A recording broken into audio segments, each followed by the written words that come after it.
I'm Josh. Hi, I'm Josh. I'm 17 years old, and today we're at Chalk Hill Sixth Form. Sixth Form students. I'm Elena, I'm 17. I'm Izzy, I'm 16. I'm Ilyas, I'm 17. Where would you guys go, and where would your friends go for advice and guidance? I think definitely your family are like sort of your backbone, and I know not everyone's going to have that luxury of feeling comfortable talking with a family member, which is why I always go back to the point that your friends, they are the family you choose. So always surround yourself with dependable friends that you feel comfortable talking to, and then I guess after that, they are a last resort sort of, but your safeguarding team, your teachers, they're also there to support you no matter what. So those are always a really good dependable option if you do feel unsafe, we have any like safeguarding concerns. Yeah. Well, then depending on the context of the matter, like the police, or if anything of that sort, going to more authority figures like that. My dad. I'll go to my dad. That's pretty much it. That's pretty much it. I'll go to my dad, and where would my friends go? Probably, family as a first resort. And if the situation is like really bad, it's probably their friends or something like that. But I feel like it depends who you choose on your friends. You need to choose comfortable people that you're comfortable with. But in some situations, you can have just bad friends because of the area living in, and it's hard to choose good friends. But as a last resort, teachers and safeguarding would help. I feel like a lot of people don't really go to the police because they feel like, oh no, like what if it gets me in trouble myself, then I'm going to have that as another problem in addition to whatever the problem is originally. So I feel like not many people would go to that as their first resort ever, unless it's like the worst case scenario. I feel like when you hear the word police, it's like, ooh. Why do you think that is? This negative image of the police? It's just long, isn't it? And people are just scared, I think. Like, there's been situations where you need to go to the police, but it's like, if I do that, it's just going to be dragged out, and then like, what if the situation resolves itself, or what if it gets myself in trouble? Like, you don't want to get involved. You'd rather just sort it out yourself, and then it'll be done. Okay, how do you think that the police-public relationship can be improved? Amongst young people, specifically.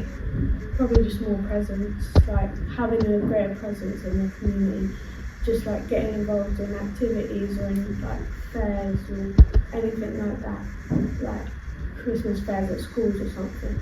People like know that you're at the end of the day, they're police, but they're still people, so it makes people like get them more instead of seeing them as like a big force. Yeah, and also like being aware of the kind of like stereotype that a lot of young people and people in general have about them nowadays, because a lot of people, when they hear the word police, there's just certain things that come to mind, like racism and things like that, but in reality, like Izzy said, they're people at the end of the day, and it doesn't apply to everyone. But that's fun. How can we break that down? How can we break that stereotype down? Because even if you put a lot more police, I would feel more uneasy about it. So it puts the question into play, like, do you want more police presence in an authoritative manner or in a community manner? I think community. Like if you just have police who are there generally just to talk to you, make sure like you're okay, and just like be there. Like I said, at festivals or something, or at like a fair, they're not there to catch crime. They're there to make sure everyone's happy and see if anyone has any worries or anything. Like, I feel like not many people will feel intimidated if you have a police officer Josh, you said that if there was more police presence, you'd feel uneasy. What changes would you make to not feel uneasy around police? What could they do? Damn, that's hard. What could they do? Or what measures could be put in place? What measures? I don't know. I feel like it's just a stare. When somebody looks at you, when they look at you, it's just an uneasy feeling. When somebody, you haven't talked to them, you haven't approached them, but they look at you. Yeah. It feels uneasy, but I get that you couldn't go around that because they're just finding people to be aware of, finding people. But like if it's community police officers or something, I feel like They should be doing their own thing, and then if you come up to them, then that means that you're ready to approach and talk to them. And yeah, you can make a good communication, a good connection with them. But it's just the fact of sometimes their presence isn't really necessary in some situations, like walking around. It depends. It feels uncomfortable to certain communities and all that stuff. It's like, why are you here? Why are you bothering me? Why are you coming here? It's like people just assume that. Sometimes I assume that, but sometimes I don't. But you know what I mean. Yeah. Would it make a difference if more police officers who were in your areas looked like the people the community they were serving? Oh yeah, 100%. If they looked more genuine, a little less hardcore, less, I guess, baggage on them, I think I would be more welcome to approach them. Okay, and last question. How should the issue of youth unemployment or poverty be addressed in the young community? I mean, yeah, there's been a lot of opportunities for employment recently. Like, I know they have schemes when Radio 1 came over to Luton.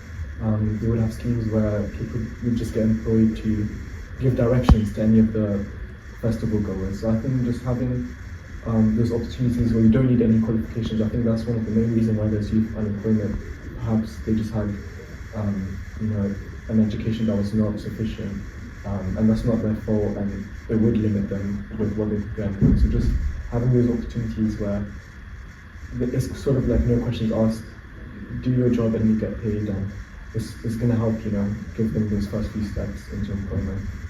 And I feel like adding on to it, things like cyberbullying and knife crime, which is mainly targeted towards young people, employing young people to go and talk about it, or kind of just inform people about it overall at stores or anything like that would be a lot more beneficial, because in comparison to adults and things, and people of that sort who don't necessarily know about the matter that much but are aware of it, it's easier to have young people, because it's easier for young people to communicate amongst one another than adults and stuff.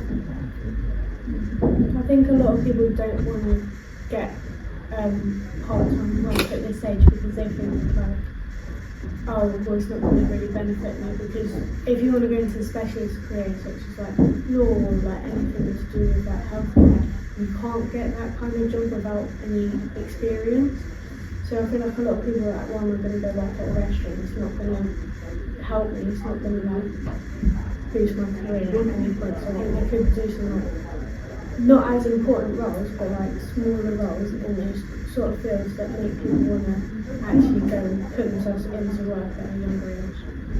Yeah, and I feel like with employment with young people as well, there's that stereotype where adults and stuff also treat the young people who are working differently, and so that puts a lot of people off as well. So ensuring that it's encouraged, and even I don't even have to put it, even in big corporations or things like that, where there are jobs that not necessarily an adult doesn't necessarily have to carry out. Having something of that sort for young people would kind of promote that idea that they can, despite in disregard of their wealth or their race or anything of that sort, that they can work no matter what. Have you guys heard of any campaigns in relation to knife or gang crime? And if so, what have you heard? I've heard of the Knife Angel, which was recently in Luton, and I think it's a pretty good way of campaigning for knife crime, because I feel like with art it comes quite naturally in terms of looking towards it, whereas with other campaigns such as posters or things like that, usually you're informed about it but it doesn't really stick with you, whereas the Angel is something that you would look towards and you'd actually engage in. Have you seen it before? Yeah, I've seen it here in Luton. In real life? Yes. How big was it? You know what, it was actually quite huge as well. It's not something that you can miss as well. So. Alright, that's fine. Can you explain a little bit what the Knife Angel is? It's a big statue that is made out of knives. So, yeah. That's cool. Pretty cool. That's cool. Yeah. So any other things that you've heard of? Yeah, like she already mentioned, the posters, I think you see them quite a lot, and they are used quite a lot, but nobody pays attention to them. There's loads of information. Nobody's walking down the corridor in school and then see a person like, oh, let me read that. Like, nobody does that. You just see it and you're like, oh, no, and then you just walk past it. So I don't think they're very useful. But it does like get in your head a bit. Yeah, there's also the knife bin scheme, which is it's like a scheme where the police are willing to pay you money for knives you find in the street. So it helps to clean up the environment and also prevent knife crime. That's pretty cool. But you know what's cooler? You know what's cooler? Still Warriors, I heard. Still Warriors are like, they get knives from people and they melt it and then they use it for gym equipment, which is pretty cool. But I think they should promote themselves on like TikTok or something like that and make it really American style, Steel Warriors, and then show themselves making the gym equipment. I think that would be pretty cool too. Yeah, but that's the promotion I've seen. Well, they could like use it towards other equipment as well. Yeah, they could. Like things in schools, you know, put themselves out there a bit more in that way. No, but then it would be too boring, like, because if you want to make a YouTube video or something like that, Yeah. well, you're gonna be like, Well, oh, not gym equipment, but like, you know, things for like kids, for example. I don't know. nah, Like, but out of knives, no, like the kids won't know about it. But like, you know, like, like- you know, like, because Playgrounds. yeah, because even I like to go to playgrounds sometimes and swing on the swing or look, something man, like that. I wouldn't trust my kid like somebody Yeah, but got it's metal. stabbed, and, you know, and then my kid's now using The it. knife doesn't mean that. It doesn't mean that it's Okay. repurposed, but gym stuff is quite cool. Yeah. Yeah. So you talked a little bit about TikTok and engaging people. So I spoke to you a little bit about the BEDSVO, the Bedfordshire Violence and Exploitation Reduction Unit. How would you suggest that they engage with young people, as all of you mentioned that you hadn't heard of them before? So how would you like to be engaged by them? I'd say definitely a more direct approach, because it's just something we've heard, and it would be better if, for example, maybe someone from the organisation or who's, you know, putting the information out there about it could attend schools, things like that. Because I feel like, especially with some of the events that we've had recently, whenever someone's come to the school, I've actually learned about something rather than watching like a video on it. That's a bit more passive. I guess they could also set up stores. When I saw the Knife Angel in the mall, I also saw that there was a lot of stores around it for different organizations. Like I think there was ones for the army, just a variety, and they were very quite active. So I think, you know, having them out in public with a lot of people is gonna, you know, spread out that message that they're here and if they have any questions about that scheme. And what platforms should they use to engage you? And how frequently would you personally like to be engaged by them about their campaigns and projects? No emails and no text messages, because I never look at them. If you send me an email, I'm less unless it's important and it's like highlighted important, I'm going to look at it. I'm not going to look at it, actually. Never mind. I'm not going to look at it unless it's highlighted important. But if you want to like engage, like attract me, put it on TikTok or Instagram. I'm more likely to look at it. And if you do not put the ad symbol on the bottom, then I'm more likely to look at it. It's more attractive. Make it a rap music. That's pretty cool. I like that. And yeah, that's pretty much it. Any other ways you'd like to be engaged? I'd say at some events, like we had the Radio 1 here as well. Maybe having some stalls up there as well, because a lot of people like young people would attend that especially. And it's just one of those things where when things are more direct, like if someone's coming and approaching you at an event, you're more likely to obviously engage in that rather than, like Josh said, like an email or a message or something like that. So definitely one of those. If you were to create your own campaign for knife and gang crime, what would it look like? I mean, I think definitely there has to be more of a direct approach. I think we need to make sure that it's not something like newsletters or emails that are just going to be left in the dust. You know, we need to actively go out into areas where the youth are concentrated. Knife crime generally affects the youth, so we need to go out there and make sure that we're directly telling them about it. Yeah, so one way we could do that is like going to festivals, having stalls at like events, anything like that, craft fairs, even like anything. Because then like you've actually got someone there who can answer your questions. It's not like an ad online where you're just seeing information. You can actually see what they're like. It's makes it more personal as well, because there's a real person actually standing there, you know, to talk to you. And they could do like little activities to make people want to come over to their school.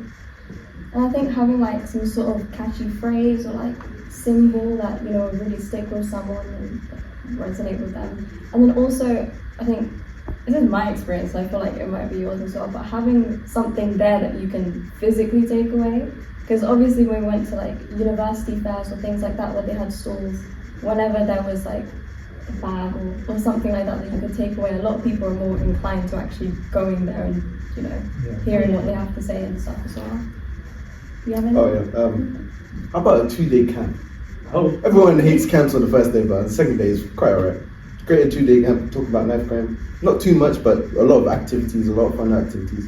And then you would make a video for social media. You can select some people that would make a video for you, and then send it on social media, attracting more people, and then go to schools trying to promote that you can be in these certain videos and do these certain activities in these camps, which is pretty cool. I'll do that. And I think definitely reaching like a target audience from, so like an age where people, you know, the kids and stuff usually go out by themselves, because that's when, you know, they're more inclined to peer pressure and things like that happen in school, which leads to knife crime as well. What do you think are the biggest challenges facing young people in your community? Yeah, I think that one of the biggest challenges we're facing today is social media. You know, it has a big presence in our society right now. It influences our culture, it influences our behaviour, how we communicate with others. And you know, there's recently laws being discussed in Australia where they plan to ban social media for under 16-year-olds, and it raises questions as to should social media have such a big presence in the youth of our community. I'd also say safety, because especially in our area and how isolated it is, some things get neglected, like street lamps and stuff. So sometimes when I'm walking down the street, I can barely even see where we're going, or I have to use my phone or something like that. Do you think there are any other safety related issues that young people are facing? I think it's a good point.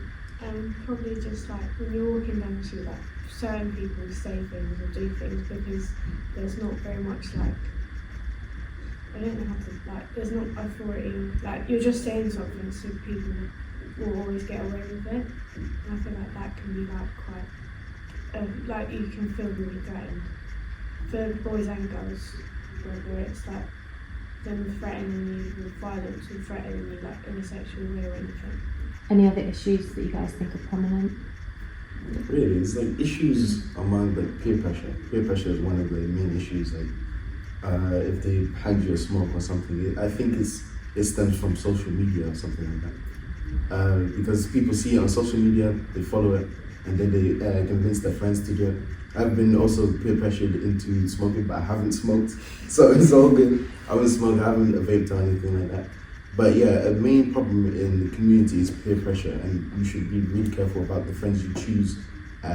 Like, if you really want to go to university, then choose the people that are close to you that will get you to university.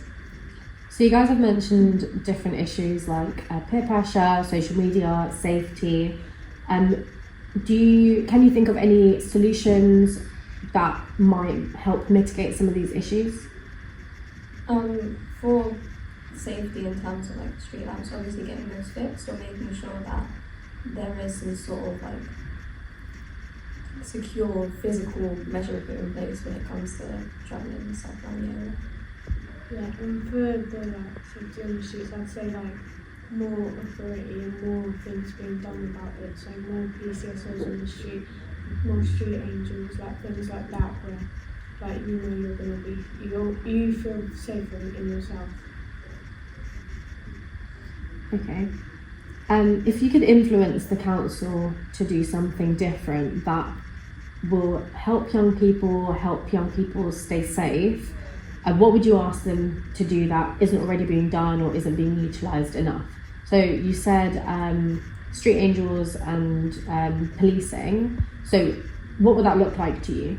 So I think to reach young people, they could do like videos on social media, but not make them like ads. I'd say make them more like relatable content that people are actually going to watch, because like ads and like just informational videos nobody's really interested in anymore. And so I'd say like more relatable content and saying like giving effective information but in a way that people are actually going to understand. And this goes for all of you guys. What kind of content would you want to see? Do you think that will engage young people or be useful to young people? So you said quick information. What kind of information do you think that your community of young people need to hear the most? You're just like a reminder of the damaging effects of antisocial behaviour.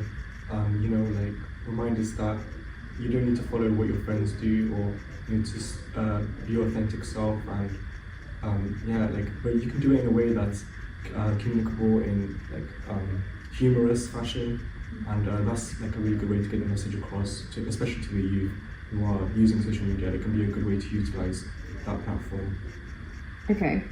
And some of the issues you guys have mentioned has to do with social media, and a lot of the effects of social media affecting young people involve cyberbullying. So how do you feel cyberbullying should be addressed in young people in today's day and age?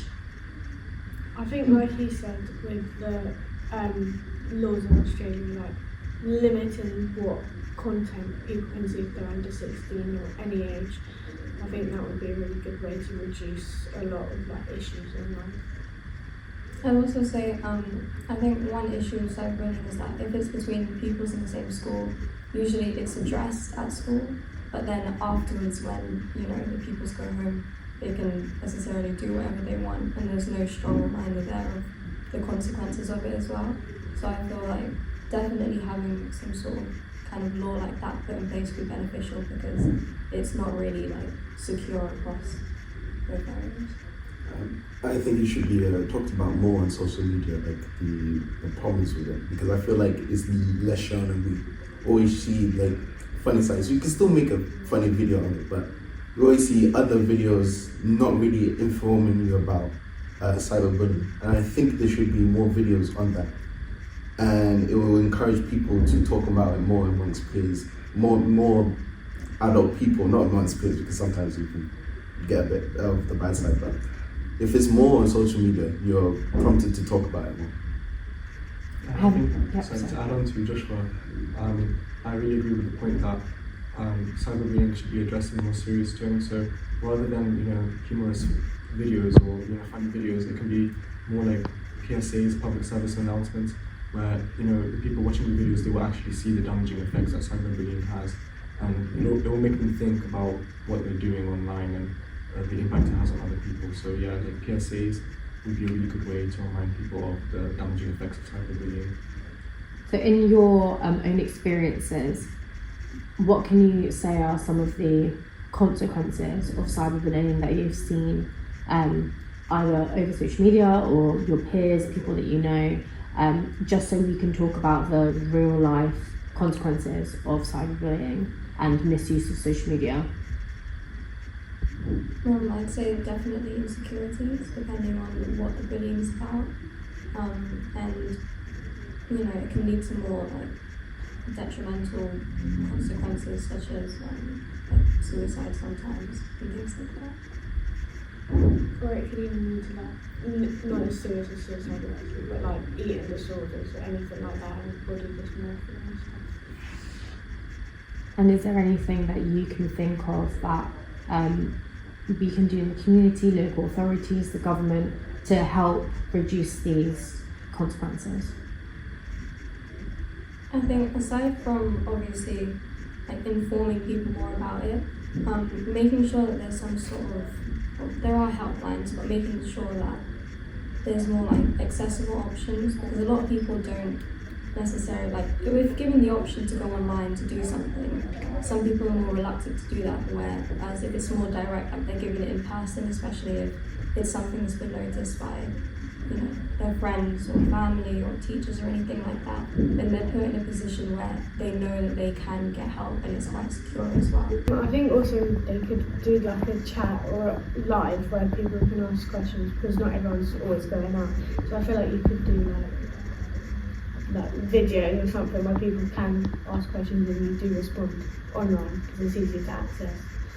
Yeah, and also maybe if like there's someone in like if there's a designated staff member or something like that, or someone who's trained to know about knife crime or answer questions on it in a school, or like in areas where a lot of young people hang about, whether it's like a leisure centre or something like that.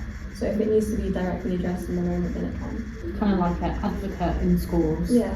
That sounds like a really good idea. Do any of you have any other thoughts on that? The benefits of having an in-the-house advocate support system for knife and gun crime? Because I don't think that's something that's like a dedicated role. I think it would be really good if some people may be nervous to go up, with a group of friends to a store or something like that. So having that one person there, gives you that reassurance that you can confidentially ask questions, get what you need without feeling like anyone's looking at you, without feeling like, you're singling yourself out. The reason I thought it was a good idea is because in schools you have safeguarding, but then there's also like specific people for like mental health advice. But you can argue that mental health advocates fall under safeguarding, but they're like a specific branch. So is there a reason that a specific branch of safeguarding for like gang and knife crime, would that be useful? Because safeguarding, they're not specialised in everything. Yeah. And even definitely with safeguarding, a person may still not be comfortable with just knowing that this is a teacher in school that could, potentially talk to other teachers. So just, having that personal one-to-one session with someone who is not going to be here at all times, or communicating with other teachers is going to be that reassurance, definitely. And especially with safeguarding as well, it's a matter of just knowing that whatever that individual is going to take whatever you say seriously as well.